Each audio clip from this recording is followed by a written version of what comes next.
नमस्कार दोस्तों, मैं किरण कुमार AD24 में आपका स्वागत है। और आज के हमारे मेहमान हैं सैजपुरा जागीर से सरपंच हरिदत्त सिंह जी।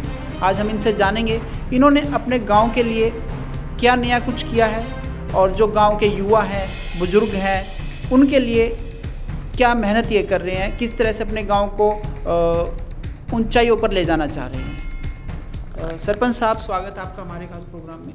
नमस्कार, मैं आपके स्टूडियो में आया। मैं आपने मुझे यहाँ पर बुलाया, मैं इसके लिए आपका धन्यवाद करता हूँ। जैसे आपने कहा पूछा है मुझसे कि भाई आप अपने गांव के युवाओं के लिए कैसे क्या चाहते हो। मैं अपने गांव के युवाओं को चाहता हूँ कि मैंने जब भी पहले 26 अगस्त में 26 जनवरी को 15 अगस्त को जब भी मैंने झंडा फहराया तो अपने गांव के स्कूल में जब मैंने बोलने का मुझे मौका मिला तो मैंने उनसे यही कहा कि हम देखते हैं कई गाँव में जाकर के कोई IAS ऑफिसर बना है, कोई IPS ऑफिसर बना है। मैं आप लोगों से अपेक्षा करता हूं कि भाई आप लोग भी हमारे गांव का नाम रोशन करें, अच्छे से पढ़ाई करें। जिस टाइम हमने चार्ज लिया पंचायत का, इस पंचायत का, तो हमारे गांव का मैं देख कर हैरान रह गया। हमारे गांव में कि स्कूल में जो है सिर्फ 2 बच्चे पास हुए थे पूरे गाँव में। हाँ, स्कूल का इतना गंदा रिजल्ट था तो सिर्फ 2 बच्चे पास हुए थे। तो मैंने प्रिंसिपल से बात की, मगर ये तो बहुत गंदा रिजल्ट है आप लोगों का, आप इसका मतलब मेहनत नहीं करते। तो उन्होंने बड़ी सॉरी फील की, उन्होंने मेरा विश्वास दिलाया, सरपंच साहब हम जो है आगे से रिजल्ट अच्छा दिखाएंगे आपको। और मैं हैरान, आप भी हैरान रहेंगे सुनकर, 1971 में मैंने मैट्रिक पास की थी स्कूल में से। तो आज तक हमारे गाँव का स्कूल जो है ना +2 का नहीं हुआ था। गाँव वालों ने बड़ी कोशिश भी की परंतु ऐसा नहीं हुआ। हमारे माननीय विधायक रविंद्र कल्याण जी ने उन्होंने हमारे मतलब स्वीकार की एप्लीकेशन और इसको जो है ना सीनियर सेकेंडरी स्कूल हमारा स्कूल बन गया। सीनियर सेकेंडरी स्कूल तो बन गया, उसका से स्टाफ जो है इतना बढ़िया नहीं था। हमने कोशिश की, स्टाफ भी मतलब हमारे कहने में आ गया। तो उन्होंने भी कई बार जो है ना बड़ी अड़चने थी, उनको हमने दूर करवाया। स्कूल का जो है ना रेनोवेशन नहीं था, इतना बहुत जर्जर हालत में बिल्डिंग थी हमारी, उसको अच्छा मतलब जो है उन्होंने कहा जी आप ये सरपंच साहब हमारा ये कराओ। कई मतलब उनकी डिमांड थी, जैसे चेयर नहीं थी, फैन स्कूल में फ़ैन नहीं थे, इन्वर्टर नहीं था। मैंने उनको कहा भाई देखो जो आप मतलब मुझसे डिमांड कर रहे हो मैं इनको पूरी करूँगा, परंतु मैं रिजल्ट चाहूँगा अच्छा। तो उन लोगों ने बड़ी मेहनत कर कर के बच्चों को पढ़ाया। अब जो है ना हमारे इस साल में 90% रिजल्ट आया मैट्रिक का, और +2 का रिजल्ट जो है हमारा 100% था। मैं बहुत गदगद हुआ इससे। और गांव के विकास के बारे में और बच्चों के विकास के बारे में हम चाहते हैं हमारे गांव का चौमुखी विकास हो। बच्चे जो है ना दिन दुगनी रात चौगनी तरक्की करें।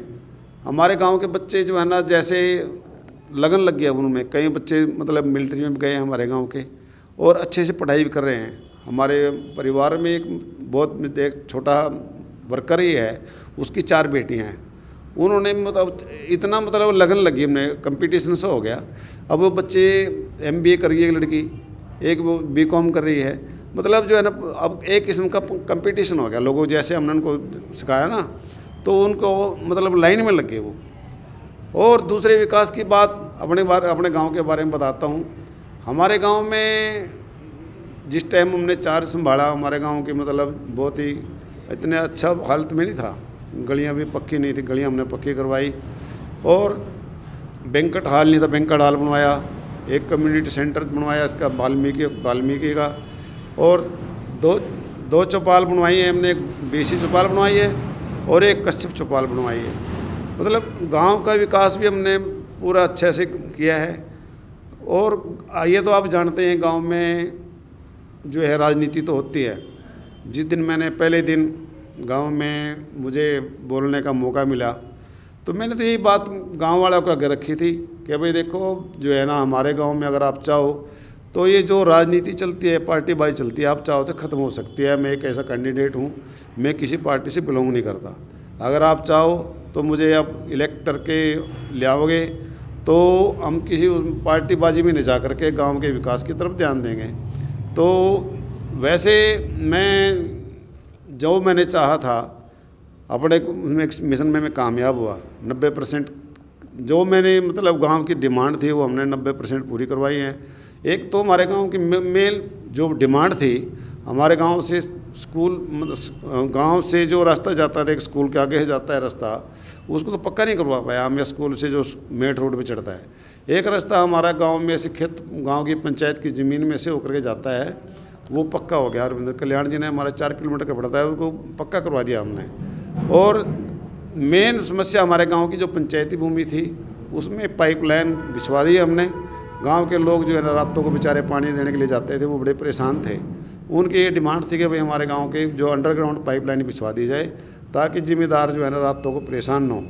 वो जान अब इतना आराम से उनको जो मतलब खेतों में मतलब पानी जो है देने के वहाँ पर जाने की ज़रूरत नहीं है, ऑटोमेटिक ही उनके ट्यूबवेल स्टार्ट हो जाते हैं और पानी आ जाता है। और आखिर में मैं यही कहना चाहूँगा अपने गाँव वासियों के कि भाई आपस में पार्टीबाजी न बना करके, अगर हम आपस में मिल करके भाईचारे से रहेंगे तो गांव का चहुमुखी विकास होगा। मिलजुल कर रहेंगे तो मेरे ये अब ये 26 जनवरी आ रही है, इसके ऊपर मैं यही संदेश ग्रामवासियों को देना चाहूँगा कि अपना दिल से एक भाईचारा बना करके रखें। आपस में जैसे इलेक्शन भी आ रहा है, ऐसे आने वाला ऐसे कैंडिडेट चुनें कि हमारे जिस लाइन पे हम इस गाँव मतलब हम लेके आए हैं इसको आगे से आगे बढ़ाता चला जाए। अभी जैसे आपकी बातों से आपका सबसे पहला जो पॉइंट रहा वो शिक्षा को लेकर रहा, और काफ़ी अच्छा आपने काम किया कि आपके स्कूल को 12th तक का गांव के स्कूल को कराया। अब आगे की क्या प्लानिंग है? अभी जैसे अब 1 महीने बाद इलेक्शन है सरपंच के, तो दोबारा फिर आप नॉमिनेट फॉर्म भरेंगे या फिर यहीं पे ही अपना सफ़र रोकेंगे?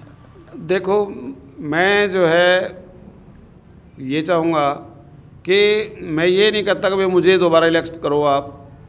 हो सकता है मेरे से अच्छा कोई कैंडिडेट हो आपके ध्यान में, अगर मुझे ये चाहते हैं कि भाई मैंने कुछ अच्छा काम किया है, तो अगर आप ग्रामवासी मुझे चाहेंगे कि भाई आप इलेक्शन लड़ेंगे, तो मैं यही चाहूँगा अगर आप मुझे सेवा का मौका देंगे तो मैं सेवा करने के लिए तैयार हूँ। परंतु पहले मेरी इच्छा थी कि भाई मैंने ये नहीं कहा कि मैं इलेक्शन लड़ूँ, ग्रामवासियों ने मुझे कहा। और अगर आप ग्रामवासी मुझे चाहेंगे तो मैं इस सेवा देने के लिए तैयार भी हूँ। और आप शायद मतलब हमारा जो पंचायत का इलेक्शन है उसमें लोग जो है ना दारू चलाते हैं, आप सुन के रहन रहेंगे, मैंने किसी को एक घूंट दारू नहीं पिलाई है। निरा इस ग्रामवासियों को मेरी बात कही थी मैंने, भाई अगर आपने मुझसे काम लेना तो मैं दारू तो पिलाऊंगा नहीं। आगे के लिए मेरा यही मिशन है, मैं एक्स्ट्रा कोई ऐसा खर्च नहीं करूँगा। अगर मुझे सेवा लेनी है तो भाई सेवा देने खातर तैयार हूँ मैं। जैसे नशा है, आजकल नशा बहुत बड़ा हुआ है गांव के अंदर, गांव नशा मुक्ति के लिए भी मैं पूरा प्रयासरत हूँ। हम गांव के अंदर नशा ना हो, जो यंगस्टर हैं वो ये नशे की तरफ ना जा कर के खेलों की तरफ जाएं और पढ़ाई की तरफ जाएं, मेरा यही मिशन है। तो ये थे हरी सिंह जी जो शेखपुरा गांव से सरपंच है। बहुत अच्छी सोच इनकी है गांव के लिए, और फिर मिलेंगे एक नए गांव के नए सरपंच के साथ। तब तक के लिए नमस्कार।